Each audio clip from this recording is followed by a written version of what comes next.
Shaktipad Seer 2. Hare Krishna Param Namaste Namaskaram.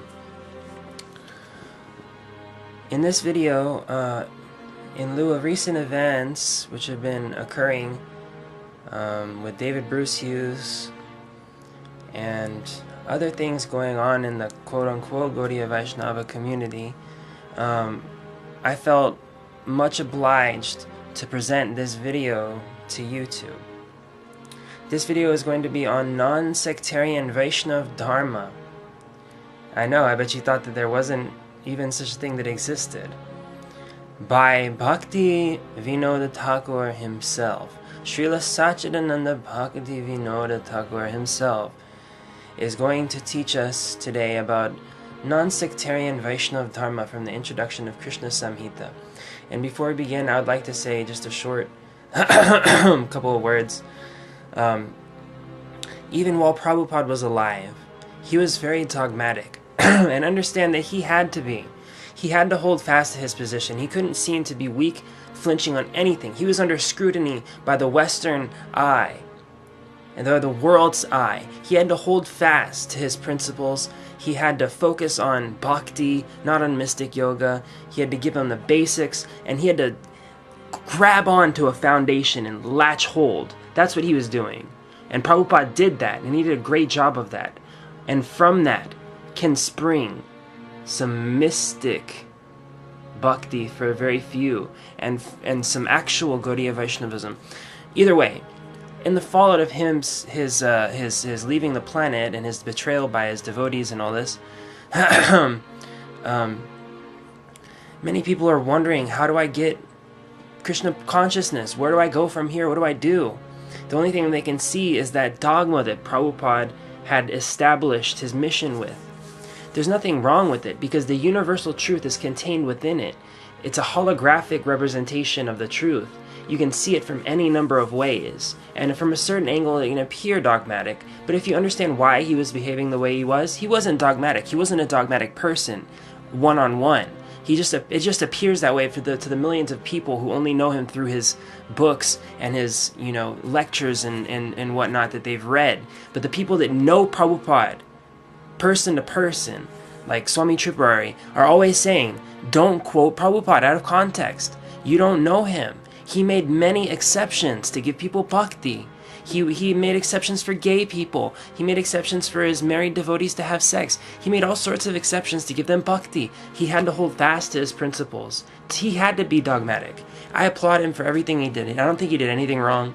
The only problem is with, the people that he gave it to. Either way, in the fallout now, people are struggling to get back to this Krishna consciousness. They don't know where to go. All they have is the writings of Prabhupada, and so they interpret it in their own way, and they become very dogmatic and programmed, and they run around saying, decrying anybody that dares to say anything that Prabhupada didn't say, and their mind is just a Prabhupada machine. That's all they have in their head is Prabhupada. And I was like this for a little while, and it's not healthy, it's not good. You need to develop your own intuition, your own discernment, your own understanding. Base it on Prabhupada and other people's works. Use their knowledge and their practice that they recommend. But don't just copy-paste and think that you found the answer. You need to do your own understanding, and gradually sifting through what is and what isn't, you can develop your own discernment. Because you will be able to feel Krishna consciousness yourself. So, we're going to talk about non-sectarian Vaishnava Dharma. A lot of Vaishnavas like to point fingers. They like to be very sectarian. They like to hold to this very small box of what they think the Gaudiya Vaishnavism is. And so they become trapped in it. And a lot of these people don't develop any real progress. They just become trapped and trapped and trapped. And they become very ass-like. They become very, rude and cantankerous type people. Not very Vaishnav-like at all. And that's because Vaishnavism is not this external rules, regulations, rituals. That's not Vaishnavism. Vaishnavism is an internal connection, an internal relationship, an internal experience. And all these things are subservient to that. And that's what bhakti is. That unspeakable experience. And so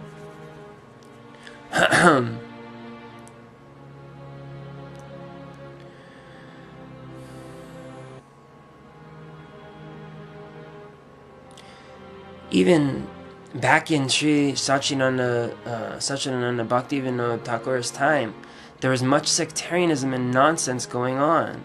You can't just imitate, what Prabhupada says, and now you're a Vaishnava. That's not the name of the game. It's so hard to understand. It's just until you get your mind out of the Prabhupada box. I mean, you can have Prabhupada there. That's wonderful. He's not going anywhere. But take your mind out of the box and realize that he's not the be-all and end-all of everything, as so many people are trying to convince you.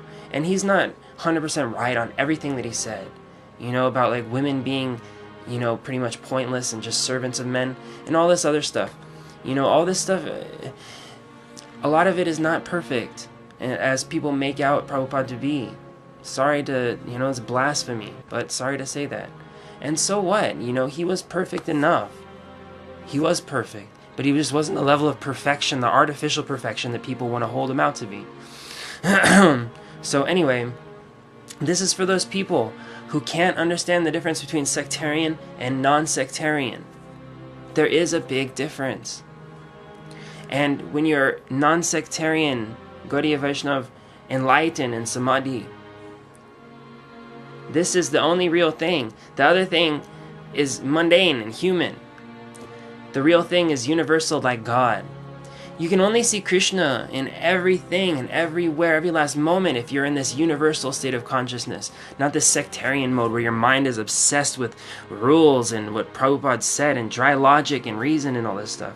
It might be good for a phase of your life to help you overcome, materiality, but ultimately you have to break through and just have the pure experience of Krishna consciousness. So these people, they don't understand. They deride Buddhists and Islamists, and they think that only their religion is supreme. They don't understand the meaning and the purpose behind these other religions. They're almost like Christians in that sense. So without any further ado, I'm going to bring you what Sri Satchidananda Bhaktivinoda Thakur says about non-sectarian Vaishnava Dharma from the introduction of Sri Krishna Samhita. The people of India and other countries may be divided into two categories, the ass-like and the swan-like. Of these two, the ass-like are the majority, the swan-like are the minority. Swan-like people abstract the purport of the scriptures for their own advancement and thus benefit themselves. Everyone has the right to discuss spiritual topics, yet people are divided into three categories according to their qualifications. Those who do not possess independent power of discernment are in the first category, and so they are called neophytes, or those with soft faith. They have no alternative to faith. If they do not accept whatever the compilers of the scriptures write as the order of the Lord, they fall down. They are qualified only for understanding the gross meanings of the science of Krishna. They have no qualification for understanding the subtle meanings. See, these people who think that they understand the purports of Krishna consciousness, they don't. They really don't. They only understand the gross material side of it. They only have access to that side, as Bhaktivinoda Thakur is saying here.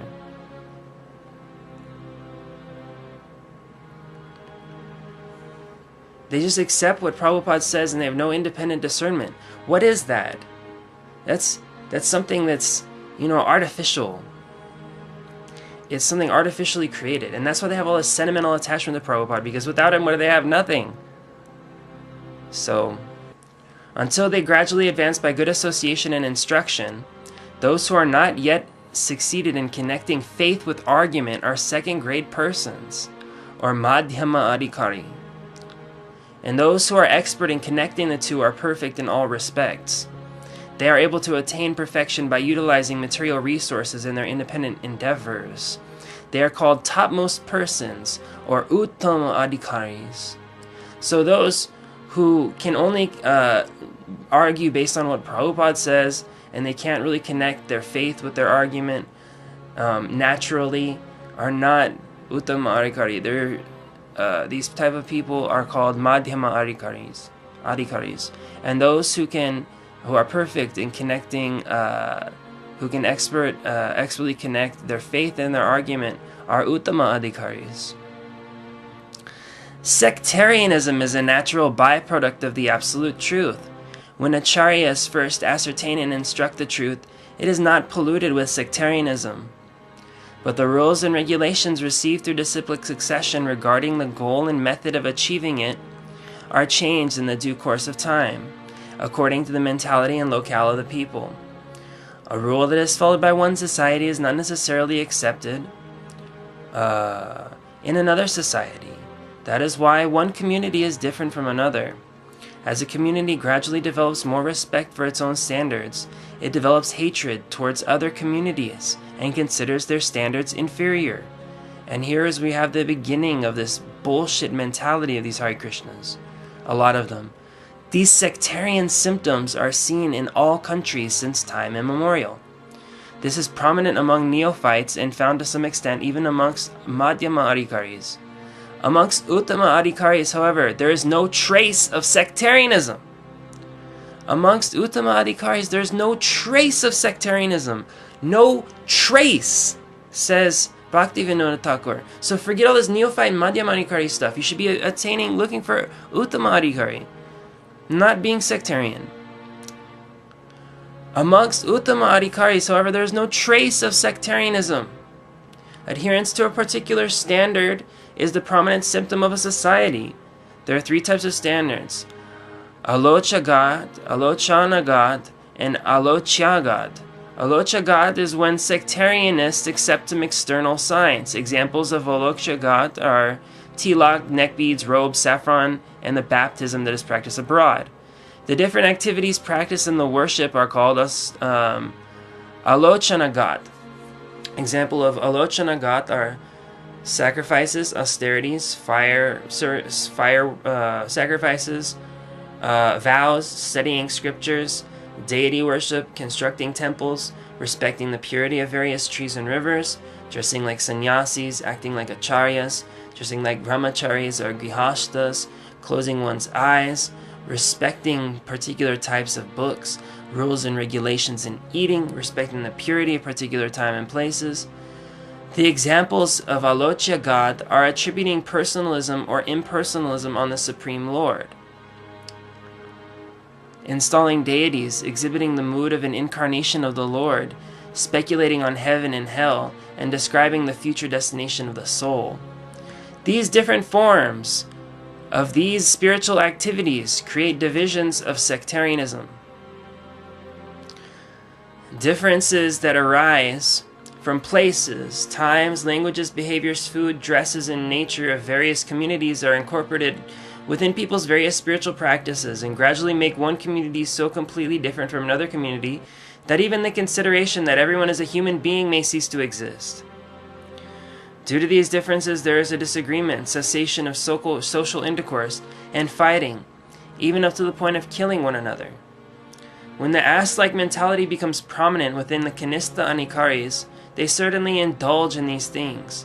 But if they develop a swan-like mentality, then they do not take part in quarrels. Rather, they endeavor to attain a higher level. Madhyama Adhikaris do not quarrel so much about external standards, but they are always attacked by philosophical disagreements. Sometimes they condemn the standards of neophytes and establish their own standards as superior. They condemn the neophyte deity worship in order to establish the worshipable Lord as formless.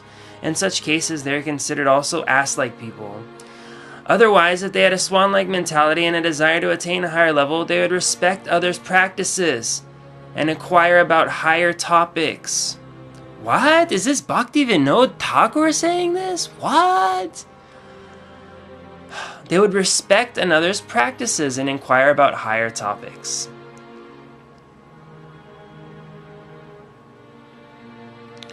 Contradictions actually arise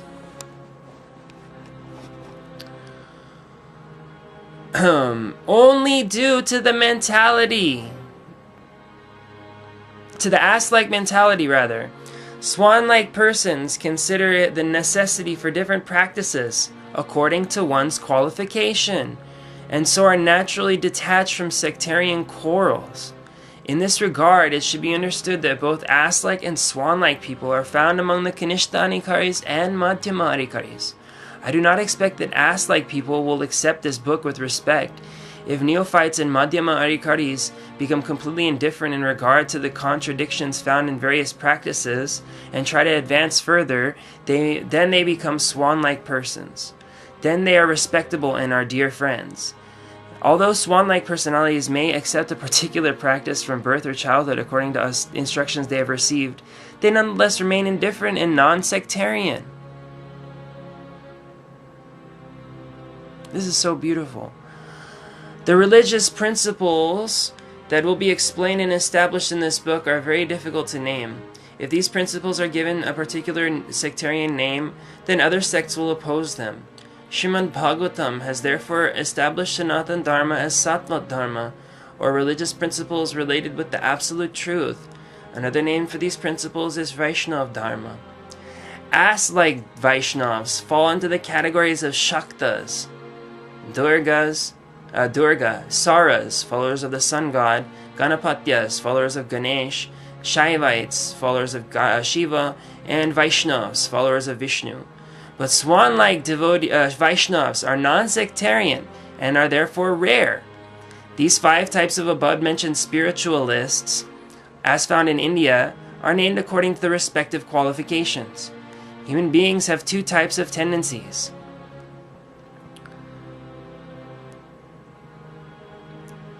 Arthic or material, and paramarthic or spiritual. Material tendencies include maintaining the body, constructing a house, marrying, begetting children, studying, earning wealth, material science, factory work, acquiring and maintaining assets, accumulating piety. Although there are similarities between activities of human and animals, the endeavors of humans are nevertheless superior to natural tendencies of animals. If after executing their material activities human beings do not take shelter of their constitutional activities, then they are called two-legged animals. The constitutional activities of a pure soul are called Sva-Dharma, or one's prescribed activities. The Sva-Dharma of a living entity is prominently manifest in his pure state of existence. In one's pure state of existence, this Sva-Dharma is present in the form of spiritual activities. All the above-mentioned material tendencies become successful when dovetailed with spiritual activities. Otherwise, they cannot independently help one to attain the highest goal. From engagement in material activities up to the awakening of spiritual activities is called the preliminary stage of God consciousness. From the preliminary stage up to the Uttama-adhikari, there are innumerable levels.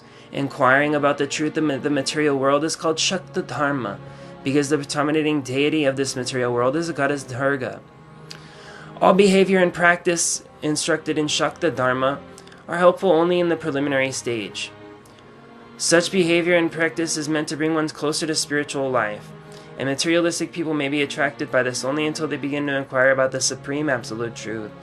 Shakta Dharma is the living entity's initial spiritual endeavor, and it is extremely essential for people of that level. When the preliminary stage is further strengthened, one attains the next level. One then considers the energy of the work and superiority of heat over dull matter. And one therefore accepts the sun god, who is the source of heat, as one's worshipable deity. At that time, Sahara Dharma is awakened. Later, when one considers that even heat as dull matter and animal consciousness is as superior, one attains the 3rd stage, Ganapatya Dharma. In the 4th growth stage, Lord Shiva is worshipped as pure consciousness of all living entities, and Shaiva Dharma manifests. In the 5th stage, the consciousness of the living entity worships the supreme consciousness, and thus Vaishnava Dharma is manifest. By nature, there are 5 types of paramarthic dharmas, or spiritual duties, which have been known throughout this world by different names at different times. If one considers all the different dharmas that are currently in India and abroad, one can see that these certainly fall within these 5 categories. The religious principles taught by Muhammad and Jesus Christ are similar to the religious principles taught by Vaishnava sects. Buddhism and Jainism are similar to Shaiva Dharma. This is the scientific consideration of truths regarding religious principles. I would add, like paganism is like Durga Dharma, and they're very goddess-oriented. You can put everything in the world into these 5 categories. And so there is no sectarianism. Everything is a natural, universal expression of Vaishnava Dharma, Shaiva Dharma, etc. That's the point that he's trying to make here, and people not understanding. Let's see. Buddhism and Jainism are similar to Shaiva Dharma. This is scientific consideration of truths regarding religious principles. Those who consider their own religious principles as real Dharma and other religious principles as irreligion or sub-religion are unable to ascertain the truth due to being influenced by prejudice. Actually, religious principles followed by people in general are different only due to the qualifications of the practitioners, but the constitutional religious principles of all living entities are one. It is not proper for swan-like persons to reject the religious principles that the people in general follow according to their situation. Exactly. Therefore, with due respect to religious principles followed by people in general, we will now discuss the living entity's constitutional religious principles. Sattvata Dharma, or non-sectarian Vaishnava Dharma, is the living entity's constitutional or eternal religious principles. The Vaishnava principles are found in the Mayavada Sampradaya only in indirect imitations of those principles. When such sectarian Vaishnava principles become transcendental, that is when they are freed from impersonalism. When they become Sattva Dharma, or religious principles related with the supreme truth. The different sampradayas, namely Dvaita, Dvaita-Dvaita, Shuddha-Dvaita, and Vishishta-Dvaita, that are found in Sattva Dharma are nothing but wonderful varieties of sentiments within the Vaishnava science. Actually, the various sampradayas are not the result of differences in the basic truth. Impersonalism is diametrically opposed to the science of bhakti. Those Vaishnavas who accept impersonalisms are not pure Vaishnavas. So I hope that helped illuminate a little bit. If you don't understand what Bhaktivinoda Thakur has just said, it's because you're very much afflicted by sectarianism. Sectarianism puts a small box on the absolute truth. Don't you see anywhere else in the cosmos there will be Vaishnavas, and they won't be having tilak or kuntimal or other things probably, but they will be Vaishnavas because that's the only thing that there is. So you can be universal and appear sectarian, but it's not. Uttama Adhikari person is never disturbed by another person's apparently different religious practice because he understands that everything is universal truly. Hare Krishna. Shakti Seer 2. Hare Krishna Param Namaste Namaskaram. In this video, in lieu of recent events which have been occurring with David Bruce Hughes and other things going on in the quote-unquote Gaudiya Vaishnava community, I felt much obliged to present this video to YouTube. This video is going to be on non-sectarian Vaishnava Dharma. Consciousness, where do I go from here? What do I do? The only thing they can see is that dogma that Prabhupada had established his mission with. There's nothing wrong with it because the universal truth is contained within it. It's a holographic representation of the truth. You can see it from any number of ways, and from a certain angle it can appear dogmatic, but if you understand why he was behaving the way he wasn't dogmatic. He wasn't a dogmatic person, one-on-one. It just appears that way to the millions of people who only know him through his books and his lectures and whatnot that they've read. But the people that know Prabhupada, person to person, like Swami Tripurari, are always saying, don't quote Prabhupada out of context. You don't know him. He made many exceptions to give people bhakti. He made exceptions for gay people. He made exceptions for his married devotees to have sex. He made all sorts of exceptions to give them bhakti. He had to hold fast to his principles. He had to be dogmatic. I applaud him for everything he did. I don't think he did anything wrong. The only problem is with, the people that he gave it to. Either way, in the fallout now, people are struggling to get back to this Krishna consciousness. They don't know where to go. All they have is the writings of Prabhupada. And so they interpret it in their own way. And they become very dogmatic and programmed. And they run around saying, decrying anybody that... I know, I bet you thought that there wasn't even such a thing that existed. By Bhaktivinoda Thakur himself. Srila Satchidananda Bhaktivinoda Thakur himself is going to teach us today about non-sectarian Vaishnava Dharma from the introduction of Krishna Samhita. And before we begin, I would like to say just a short couple of words. Even while Prabhupada was alive, he was very dogmatic. And understand that he had to be. He had to hold fast to his position. He couldn't seem to be weak, flinching on anything. He was under scrutiny by the Western eye and the world's eye. He had to hold fast to his principles. He had to focus on bhakti, not on mystic yoga. He had to give them the basics, and he had to grab onto a foundation and latch hold. That's what he was doing. And Prabhupada did that, and he did a great job of that. And from that can spring some mystic bhakti for very few, and some actual Gaudiya Vaishnavism. Either way, in the fallout of his leaving the planet and his betrayal by his devotees and all this, many people are wondering, how do I get Krishna